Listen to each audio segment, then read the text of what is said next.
창세기 17장 7절 말씀입니다.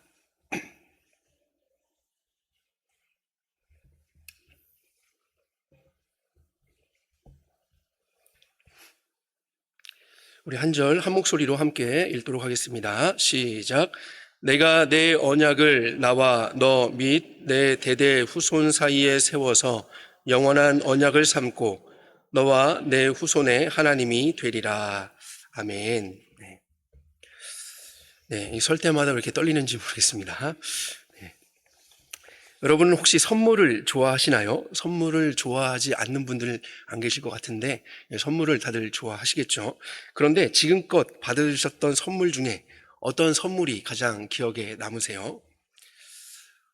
머릿속으로 이제 탁 떠오르는 것들이 있으시겠죠. 아마 각각 다양한 선물들을 그렇게 받으셨을 것입니다. 우리는 이제 살아가면서 축하할 일이 있을 때, 또 기념할 일이 있을 때 선물을 주고받곤 하죠. 생일 선물을 줄 수도 있고 입학 선물을 주기도 하고 또 졸업 선물도 있고요. 교회에서도 여러 가지 선물들이 있습니다. 그 외에도 이제 기념이 될 만한 날이나 이제 축하할 날이 있으면 남성들은 선물을 준비해야 하죠. 하지만 평범한 어느 날 생각지도 못한 이 뜻밖의 선물을 받을 때도 있죠. 낭만적인 그런 남성들이 그런 이벤트를 종종 하곤 한다고 합니다. 누구든지 뜻밖의 선물을 받으면 정말 기분이 참 좋습니다. 때로는 갖고 싶은 것을 누군가가 정말 선물로 주겠다고 약속하는 경우가 있는데 이 약속을 하고 선물을 받는 날까지 기다리는 그 기다림이 굉장히 길죠.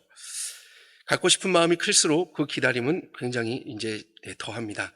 조바심이 나는 그 시간들을 정말 참아내기가 어렵습니다. 그것은 이제 우리 자녀들을 보면 또 알 수가 있죠. 오늘 우리가 읽은 이 본문 속의 주인공 아브람이 바로 그런 기다림의 주인공입니다. 갈대아인들의 땅 그 우르라고 하는 지역에 살고 있는 이 아브람은 지난주에 우리 오지훈 강도사님이 말씀하신 것 같이 다른 신을 섬기는 아버지 데라의 아들이라고 이제 그 여호수아는 기록하고 있습니다. 다른 신을 섬기는. 그래서 어느 날 하나님은 이 우상 숭배자인 아브람을 찾아와서 고향과 친척과 아버지의 집을 떠나서 내가 내게 보여줄 땅으로 가라 라고 말씀하시죠. 그리고 아브람에게 큰 민족을 이루게 하겠다, 이름을 창대하게 하겠다라고 그렇게 약속을 하였습니다. 아브람은 하나님의 말씀을 따라서 아버지를 설득하여서 아마 고향을 떠났을 것입니다. 그리고는 하란이라고 하는 땅에 잠시 머물렀죠. 고향을 떠난 사람들은 아버지인 데라와 또 이제 아브람, 그리고 아브람의 아내인 사레, 그리고 우르 땅에서 먼저 죽은 형의 아들인 그 조카 롯이었습니다. 이들은 아브람이 그 들은 말씀, 그 하나님의 말씀을 따라 고향을 떠나왔을 것입니다. 하지만 하란 땅에서 그만 아버지인 데라가 죽고 말죠. 끝내 아브람을 통해서 손자를 보지 못하고 죽고 만 것입니다. 아버지가 돌아가시자 아브람은 하란을 떠나서 하나님께서 지시하신 땅인 가나안 땅으로 향합니다. 그때 그의 나이가 75세라고 하죠. 고대 시대에 먼 거리를 여행하는 것은 보통 힘든 일이 아니었을 겁니다. 온갖 위험을 온 몸으로 맞서야 하는 그런 일이었죠. 하지만 하나님이 말씀하신 그곳에 도착하기만 한다면 이라는 기대를 품고 아브람과 그의 가족들은 한 걸음 한 걸음 그 약속하신 그 땅을 향해서 나아갔을 것입니다. 마침내 가나안 땅에 들어가서 세겜 땅 모래 상수리 나무에 도착하였을 때 하나님은 다시 한번 그에게 나타나셨고 그에게 그 땅을 그의 자손에게 주실 것이다 라고 약속을 하셨습니다. 그 땅을 그의 자손에게 주실 것이다. 땅에 대한 그런 약속과 후사에 대한 약속을 함께 받은 것이죠. 하지만 약속을 받은 그 아브라함이요, 그 땅에서 맞은 것은 기근이었습니다. 결국 아브라함은 가족들과 함께 받기로 약속했던 그 땅을 기근 때문에 떠나야 했죠. 비옥한 지대인 애굽, 즉 이집트로 내려갈 수밖에 없게 된 것입니다. 애굽에서 아내를 동생이라고 말해서 아내를 잃을 뻔하기도 하였지만 하나님은 아브라함을 도우셨고 아브라함은 그 애굽 땅에서 기근을 잘 피했을 뿐 아니라 많은 소유를 가지고 그 땅을 나올 수 있었습니다. 그의 소유가 얼마나 풍부했는지 이 아브라함도 또 조카 롯도 거부가 되어서 가축에게 먹일 풀이 부족해서 같은 땅에선 도무지 살 수가 없었죠. 결국 롯과 아브라함은 헤어지게 되었습니다. 여러분 생각해 보세요. 고향 땅에서 이 우르에서는 형 하란을 잃었고요. 하란 땅에 와서는 아버지 데라를 잃더니 이제는 타향에서 조카 롯과도 이별을 하는 그런 일이 발생하고 말았습니다. 큰 민족을 이루게 하겠다. 내 이름을 창대케 하겠다라고 약속을 하셨는데, 그런데 그렇게 계속 가족들과 이별하는 일들이 벌어지게 되죠. 그들은 분명 함께 큰 민족을 이룰 것이다 라고 생각하며 고향을 떠나왔겠죠. 재산은 많아지고 집안의 일꾼은 많아졌지만 후사는 생기지도 않았고 정작 혈육과는 계속 이별하는 일이 생겼습니다. 아기도 생기지 않으면서 혈육과는 계속 이별을 하는 이 상황 속에서 아브라함은 과연 큰 민족을 이루시겠다 하는 이 하나님의 약속을 계속 신뢰할 수 있었을까요? 우리라면 어땠을까요? 하나님께서는 그런 아브라함의 마음을 아시는지 조카 롯과 헤어졌을 때 다시 아브라함을 찾아오셨습니다. 그리고는 눈을 들어 사방을 바라보라고 하시죠. 보이는 온 땅, 이 보이는 모든 땅을 아브라함과 아브라함의 자손에게 다 주시겠다라고 약속을 하십니다. 그 모든 땅을 영원히 주시겠다라고 약속하시죠. 그뿐만이 아닙니다. 혈육과 이별을 하고 아기도 생기지 않는 이 절망적인 상황 속에 있던 이 아브라함에게 하나님은 다시 한번 약속을 주시는데요. 내가 내 자손이 땅에 티끌 같게 되리니 사람이 땅의 티끌을 능히 셀 수 있을진데 내 자손도 세리라. 이렇게 다시 한번 확인해 주시는 그 땅과 자손에 대한 하나님의 약속은 아브라함에게 다시 일어날 또 큰 힘이 되었던 것 같습니다. 그래서 이 단락의 마지막인 창세기 13장 18절은 이렇게 말씀하고 있는데요. 이에 아브라함이 장막을 옮겨 헤브론에 있는 마므레 상수리 수풀에 이르러 거주하며 거기서 여호와를 위하여 제단을 쌓았더라. 이에라고 하면서 그 말씀을 듣고 난 후에 이제 롯과 헤어지고 난 다음에 하나님을 만나고 하나님의 약속의 말씀을 듣고 다시 한번 힘을 내어서 이에 아브라함이 이제 장막을 옮겨서 자기가 가야 될 곳으로 이제 떠났다라고 기록을 하고 있죠. 거기서 여호와를 위하여 제단을 쌓았다. 우리가 오늘 이 저녁에 아브라함을 모셔다 놓고 이 간증 집회를 열었다면 우린 이 대목에서 박수를 치며 감동을 받았을 것입니다. 하지만 이후에 이어지는 그 계속되는 창세기의 말씀을 보면 하나님의 그런 확실한 약속에도 불구하고 아브라함의 상황은요, 좀처럼 나아지는 것 같지 않습니다. 전에 아브라함과 헤어진 롯은 마치 여호와의 동산 같고 그리고 애국과 같아 보이는 소돔성에 거주하였었는데요. 이 소돔성에 전쟁이 나서 롯은 재물을 잃을 뿐만 아니라 포로로 끌려가는 신세가 되고 말았습니다. 가축들의 먹이 문제 때문에 아브라함이 롯과 이별을 할 수밖에는 없었지만 그것은 영원한 이별은 아니었죠. 그런데 이제는 그 롯이 전쟁 포로로 끌려갔으니 자칫 잘못하면 유일하게 남아있는 이 피부치인 조카마저 저 세상으로 보낼 수밖에 없는 그런 지경이 되고 만 것입니다. 이 소식을 들은 아브라함은 자신의 집에서 훈련시킨 사병들 318명을 데리고 갔죠. 그리고 롯과 또 함께 끌려가던 사람들과 또 빼앗긴 재물까지 모두 다 찾아오게 됩니다.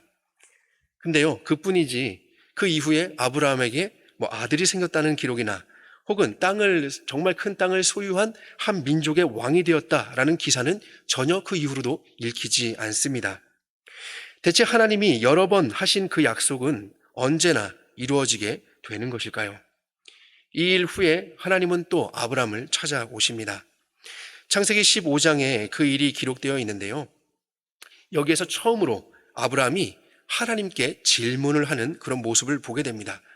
주 여호와여, 무엇을 내게 주시려 하나이까? 늘 성경을 이제 12장부터 성경을 쭉 보다 보면요. 이 전에는 늘 하나님의 말씀을 듣고 있었던 아브라함이었는데 그도 답답했는지 이제는 하나님께 질문을 합니다. 그리고는 자신의 형편을 토로하죠. 나는 자식이 없사오니 나의 상속자는 이 다메섹 사람 엘리에셀이니이다. 이 다메섹 사람 엘리에셀은 우리가 잘 알고 있는 것처럼 아브라함의 집의 종이었죠. 당시 문화 속에서는 아브라함과 같이 이 자녀가 없는 사람은요, 남자 종들 중에 하나를 입양해서 상속자와 재산을 관리하는 사람으로 삼을 수가 있었습니다. 그 종을 양자로 삼아서 상속자로 그렇게 삼는 것이죠. 아브라함은 하나님께 계속 이야기합니다. 주께서 내게 씨를 주지 아니하셨으니 내 집에서 길린 자가 내 상속자가 될 것이니이다. 오랜 기다림 끝에 아브라함은 하나님이 큰 민족을 이루게 하시겠다라는 약속을 나에게 씨를 주시는 것이 아니라 어쨌든 우리 집에서 양자를 통해서라도 큰 민족을 이루게 하실 것이다 라는 그런 의미로 재해석을 한 것 같습니다. 그러나 하나님은요, 엘리에셀이나 집에서 길린 그런 양자가 아니라 내 몸에서 날 자가 내 상속자가 될 것이다 라고 말씀하시죠. 여호와의 말씀이 그에게 임하여 이르시되 그 사람이 내 상속자가 아니라, 여기서 그 사람은 엘리에셀이죠. 그가 아니라 내 몸에서 날 자가 내 상속자가 되리라. 즉 아브라함에게 씨를 주시겠다는 것이죠. 하나님은 확신을 주시기 위해서 그를 이끌고 나가서 하늘의 수많은 별들을 보게 하시고 또 그의 자손을 그 별과 같이 되게 할 것이다 라고 다시 한번 약속하십니다. 이 상황에서 아브라함은 하나님의 말씀을 믿었을까요? 성경을 보니까 역시 믿음의 조상답게 아브라함은요, 그 상황에서도 하나님을 믿었습니다. 아브라함이 여호와를 믿으니 여호와께서 이를 그의 의로 여기셨다. 유명한 대목이죠. 그리고 하나님은 아브라함과 함께 언약을 맺으십니다. 그리고 이제는 정말 때가 다가온 것 같습니다. 이 15장의 내용들을 보면 이제 16장으로 넘어가면 하나님의 일이 드디어 이 약속이 성취가 되겠구나라는 기대를 우리에게 줍니다. 그런데 15장을 지나서, 이 엄청난 약속의 15장을 지나서 맞이하는 16장 1절은 우리에게 이렇게 말씀하고 있습니다. 아브라함의 아내 사레는 출산하지 못하였고, 우리는 또 고개를 갸우뚱하게 되죠. 폭풍 같은 그런 15장을 지나서 16장 1절에서는 출산의 소식이 들려와야 할 것 같은데 아직 아브라함의 아내 사레는 출산하지 못하였다. 비록 성경이 15장과 16장 사이에 얼마의 간격이 있었다, 어느 정도 시간이 지났다라고 우리에게 말씀하고 있지는 않지만 제 생각에는 좀 이제 시간이 흐른 것 같습니다. 15장에서 하나님께서는 보다 더 확실하게 아브라함에게 씨를 주시겠다라고 약속하셨지만, 아브라함이 그렇게 질문을 하고 거기에 대한 확실한 답변을 주셨지만 결국 몇 차례의 시도에도 사레가 임신을 하지 못했던 것 같습니다. 오랜 기다림 끝에 처음에는 아브라함의 씨가 아닌가 보다 하고 그 집의 종 다메섹의 엘리에셀을 후사로 여겼던 그들이 이제는 아브라함의 씨를 통해서 자손이 생길 것이다 라는 그런 하나님의 확실한 약속을 받고는 노력을 더 많이 했을 것입니다. 그럼에도 불구하고 자녀가 생기지 않자 이번에는 씨는 아브라함의 씨는 맞는데 태가 사레의 태가 아닌가 보다 라고 그렇게 생각을 하죠. 그래서 다른 태를 생각하기에 이르게 됩니다. 그래서 사레를 대신할 태를 세우죠. 기근 때에 애굽에 갔다가 데리고 온 것으로 추정되는 이 하갈이라는 사레의 여종, 이 사레의 여종인 하갈을 통해서 아들을 얻게 됩니다. 성경은 그때를 가나안 땅에 거주한 지 10년 후라고 말씀하시는데요. 여러분, 이 말이 10년이지 10년은 굉장히 긴 시간이죠. 주시겠다는 말씀만 믿고 고향을 떠나서 이 머나먼 터부까지 왔는데, 그래서 그 땅에만 가면 뭔가가 될 거라고 생각했는데 10년은요 그들에게 너무나도 긴 시간이었습니다. 그렇게 아브라함은 80 중반의 나이가 되었고 결국 아내 사레의 요청대로 하갈에게서 아들을 얻게 되죠. 성경은 그때 아브라함의 나이를 86세라고 알려주고 있습니다. 86세에 드디어 아브라함이 아들을 보게 된 것입니다. 그런데 과연 그들이 생각한 대로 사레가 아닌 다른 태를 통해서 상속자를 얻는 것이 진정한 그 하나님의 약속의 성취였을까요?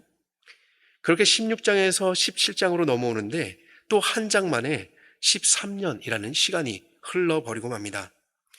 16장과 17장 사이에 이 13년 동안 아브라함과 그의 집 안에는 어떤 일들이 있었을까요? 비록 성경은 그 부분에 대해서 말씀하고 있지는 않지만 우리는 그 좀 드라마에서 보았던 그런 일들을 좀 추측해 볼 수 있을 것 같습니다. 이 이스마엘이 젖을 뗀 후에 친모인 하갈은 자기 아들을 안아볼 기회도 얻지 못하죠. 그리고 늘 곁눈으로 사레의 품에 안겨있는 자신의 아들을 바라보았을 것입니다. 이스마엘이 무럭무럭 자라는 모습은 하갈에게도 기쁨이기는 했지만 동시에 슬픔이기도 했을 것입니다. 정말 마음이 아프고 힘들었지만 이 하갈은 임신 중에 사레의 학대를 피해서 도망갔을 때 그 만났던 여호와의 사자의 약속을 기억하며 하루하루를 견뎌냈겠죠. 아브라함과 사레는 어땠을까요? 비록 사레의 태의 결실로 낳은 그런 아들은 아니지만 이 사레는요, 이스마엘을 아주 지극정성으로 보살폈을 것입니다. 왜냐하면 이 이스마엘이야말로 고향을 떠나서 이 먼 타국까지 온 이유가 되기 때문이죠.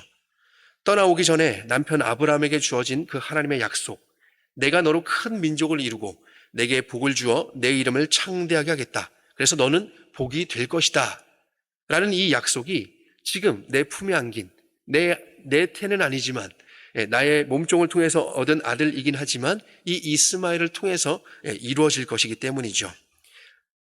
아브라함도 그렇게 생각했을 것 같습니다. 하나님의 말씀대로 엘리에셀이나 자신의 집에서 길리운 다른 자가 아니라 이스마엘이야말로 아브라함 자신의 씨를 통해서 얻은 아들이기 때문이죠. 이스마엘이 태어난 후에 그 13년 동안에 아브라함과 사라의 부부의 그 하루하루는 성취된 약속 안에서 그 살아간 하루하루였을 것 같습니다. 이제 이 두 부에게 남은 것은 이스마엘을 잘 키워서 장가를 잘 보내서 큰 민족을 이루는 일만 남았겠죠. 그런데 그것이 과연 하나님의 뜻이었을까요? 하나님이 아브라함과 사라에게 준비하신 선물이 정말 이 이스마엘이었을까요? 두 부부가 하갈을 통해서 이스마엘을 얻고 13년 동안 하나님께서 이 아브라함을 어떻게 만나셨는지, 또 어떤 말씀을 주셨는지, 혹은 침묵하셨는지 우리는 잘 알 수 없지만 창세기 17장을 읽으면서 하나님의 선물은 아직 도착하지 않았다는 것을 알 수 있습니다. 성경 기자는 16장의 마지막 절에 하갈이 아브라함에게 이스마엘을 낳았을 때에 아브라함이 86세였더라 라고 기록을 하였는데 17장의 첫 절에서는 이렇게 시작을 하죠. 아브라함이 99세 때에. 앞서 말씀드렸던 것처럼 한 절 사이에 13년이 지난 것입니다. 아브라함이 99세 때의 어느 날 하나님께서 아브라함에게 찾아오십니다. 그리고 하나님은 아브라함에게 이전에 약속하셨던 그 약속을 다시 한번 상기시켜 주시죠. 내가 내 언약을 나와 너 사이에 두어 너를 크게 번성하게 하리라 라고 17장 2절에 말씀하십니다.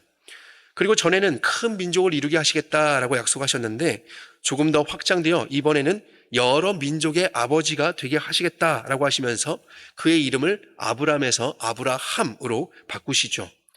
그가 이룰 큰 민족은 이미 큰 민족을 이루고 있는 그런 애국과 같이 많은 인구수와 수준 높은 문명을 이룬 큰 민족만이 아니라 그를 통해서 이 아브라함을 통해서 그의 자손들이 번성하여 여러 민족으로 구성된 그런 큰 민족이었습니다.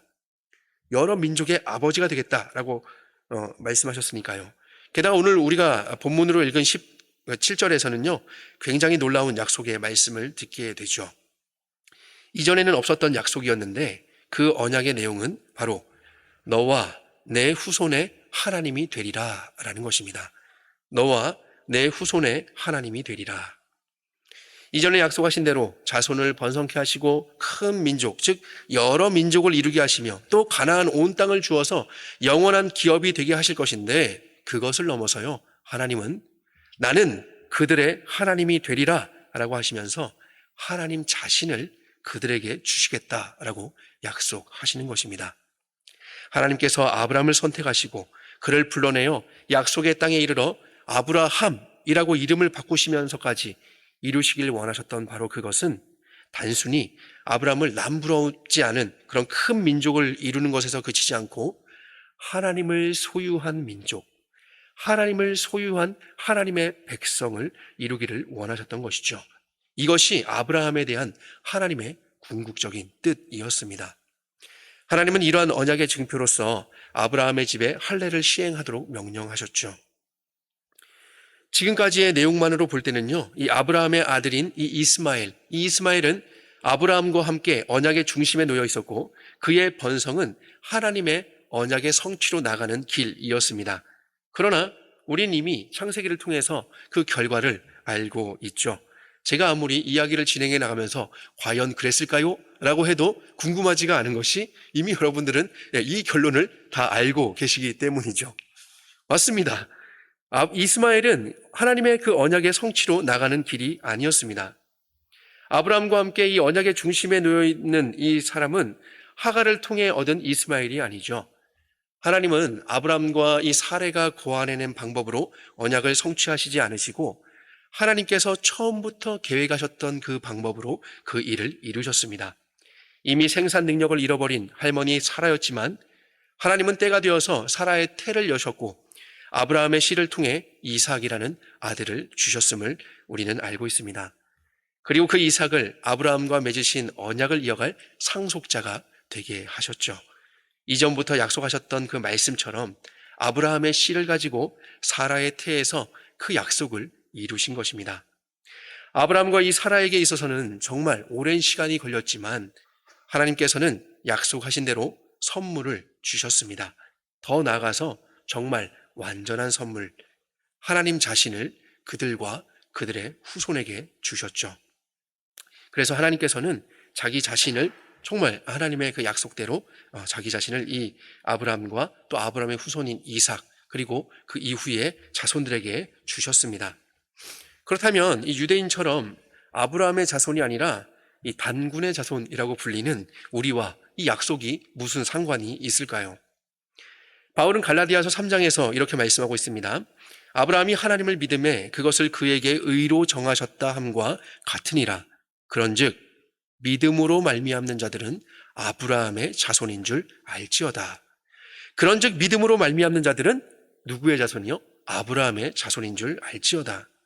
지금 이 편지를 받아보고 있는 사람들은 갈라디아 사람들입니다. 갈라디아서 3장에 있는 말씀이거든요. 이 갈라디아인들은 이방인들이죠. 이방인인 이 갈라디아인들에게 믿음으로 구원을 받을 수 있다라는 걸 가르치시다가 갑자기 유대인들을 이야기할 리가 없겠죠. 바울은 이 이방인인 갈라디아인들에게 그들 역시도 아브라함의 자손인 줄 알라라고 그렇게 이야기를 합니다. 그리고 계속해서 이야기합니다. 또 하나님이 이방을 믿음으로 말미암아 의로 정하실 것을 성경이 미리 알고 먼저 아브라함에게 복음을 전하되 모든 이방인이 너로 말미암아 복을 받으리라 하였느니라. 하나님이 이방을 믿음으로 말미암아 의로 정하실 것을 알았다. 그래서 아브라함을 준비하신 것이다 라고 말씀하고 있죠. 이 바울은 창세기 12장에서 하나님께서 아브라함을 부르시며 하신 그 약속, 너는 복이 될지라는 이 말씀을 모든 이방인에게 적용되는 것이라고 해석을 하고 있습니다. 그러므로 믿음으로 말미암는 자들은 믿음이 있는 아브라함과 함께 복을 받느니라 라고 말씀하죠. 아브라함과 그의 자손에게 약속하신 이 언약은 혈통과 상관없이 믿음을 가진 사람들에게 유효하다라고 말씀하고 있습니다. 또한 베드로 사도 역시 우리가 잘 아는 대로 그러나 너희는, 여기에서 이제 너희는 보배로우신 산돌이신 예수 그리스도를 믿는 자들을 지칭합니다. 예수님을 믿는 자들을 지칭하며 그러나 너희는 택하신 족속이요 왕 같은 제사장들이요 거룩한 나라요 그의 소유가 된 백성이니 라고 선포합니다. 보배로우신 산돌 예수 그리스도를 믿는 자들이 바로 이런 자들이라 라고 말씀하고 있죠. 따라서 나 자신을 너와 내 자손, 내 후손에게 주시겠다라는 이 하나님의 약속은 모든 믿는 자들에게 유효한 것이죠. 이 언약은 예수 그리스도 안에서 온전히 성취되었습니다. 표면적 유대인을 대신한 이 이면적 유대인, 즉 영적 이스라엘, 우리 교회의 성취가 된 것이죠. 임마누엘, 우리와 함께 계시는 그 하나님은 그의 백성으로 교회를 세우시고 그 교회와 함께 하십니다. 자신을 교회에게 주신 것이죠. 그러므로 교회된 우리가 이 언약을 가진 사람들이 확실합니다. 그리고 장차 교회로 세워질 우리의 후손들에게 주신 약속이 확실한 것이죠. 우리와 우리 자손에게 하나님은 그리스도를 통해 자신을 주셨습니다. 우리는 그리스도를 통해서 하나님을 소유한 자들입니다. 아브라함과 그 자손들에게 자신을 가장 완전한 선물로 주셨던 그 은혜로우신 하나님께서 우리들도 예수 그리스도 안에서 아브라함의 자손으로 삼으시고 하나님을 소유한 자로 살아가게 하셨죠. 이런 하나님과의 언약 관계는 그 누구도, 그 어떤 환경도, 심지어 사람을 가장 절망시키는 죽음이라고 할지라도 결코 깰 수 없는, 결코 변하지 않는 언약입니다. 이전에 들은 어떤 그 설교 중에, 어떤 목사님의 그 설교 중에 치매 초기 증상을 가지신 한 어르신의 기도 제목에 대해서 들은 적이 있습니다. 이제 치매가 되니까 하나하나씩 이제 잊어버리게 되니까 그 어르신은 이렇게 기도를 하셨다고 해요. 그 기도의 내용이 다른 것은 다 잊어도 예수님만은 잊지 않게 해주십시오라는 그런 기도라고 합니다. 다른 것은 다 잊어도 예수님만은 잊지 않게 해주십시오. 그것을 듣고는 좀 마음에 이게 좀 감동인데? 하면서 감동을 좀 받은 적이 있습니다. 그리고 그 후에 전에 사역하던 저희 교구에 치매에 걸리셔서 이 요양원에서 계신 어르신이 좀 위독하시다는 그 소식을 듣고 신방을 간 적이 있었는데요. 그 치매에 대해서 그 치매에 걸리신 어르신이 다른 것은 다 잊어도 예수님만은 잊지 않게 해달라라는 그 기도가 굉장히 이제 감동적이어서 좀 치매를 좀 이제 뭐랄까요? 좀 아름답게 그렇게 바라보았었는데 실제로 그 치매에 걸리신 어르신을 만나고는 이 치매가 그렇게 감동적이지는 않다라는 것을 확인하였습니다. 가족들도 심지어 예수님도 다 잊어버리신 듯한 그 권사님을 뵈면서 저는 그러한 상황에 좀 낙심이 될 뻔했습니다. 다른 것은 다 잊어도 좀 예수님이 이 권사님에게 예수님의 그 단어, 예수님의 말씀, 이 성경 말씀에는 좀 반응을 하게 해주시면 좋을 텐데 혹시 권사님이 예수님을 잊으신 것은 아닌가라는 그런 마음의 두려움이 좀 있었던 것이죠. 정말 그 무표정하고 그냥 아무리 이야기를 해도 눈만 껌뻑껌뻑 하시는 그 어르신 앞에서 굉장히 낙심을 할 뻔했습니다. 대체 이분에게 어떻게 말씀을 전하고 어떻게 기도를 해야 될 것인가 라는 그런 고민이 정말 살짝 있을 그때에 그러나 다행스럽게도 제 속에 감사와 소망이 슬며시 고개를 들었습니다. 왜냐하면 비록 우리의 연약함으로 치매에 걸려서 이 예수님이라는 이름을 잊는다 할지라도 자신의 피값으로 구원하셔서 자신을 우리에게 주신 우리 예수님은요 결코 우리를 잊지 않으신다라는 확신이 제 속에서 꿈틀거렸기 때문이죠.